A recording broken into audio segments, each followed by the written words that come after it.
It's really going to mess with your brain a little bit. So keep going. N of 3 until it's comfortable. N of 2 until it's comfortable. And then N of 1.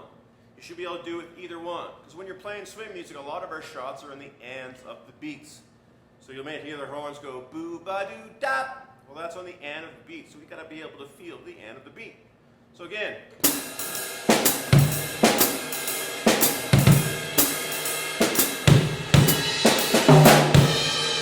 Almost all of those shots were on the N of the beat. So work on your independence exercise. N of 4, N of 3, N of 2, N of 1.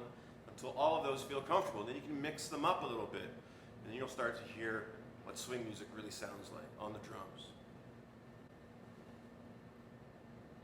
The next thing you need to do is play with recordings. You might sound so terrible, but put some recordings on in your headphones and try to play along with them. Really listen to them first, and then really try to play along with them. It can be anything from Count Basie, Duke Ellington, Miles Davis, anything at all. Play along with recordings. That's really where you're going to learn how to play drums, because I can't explain all the stuff those crazy drummers are doing. You need to listen and try to copy. Copy, copy, copy.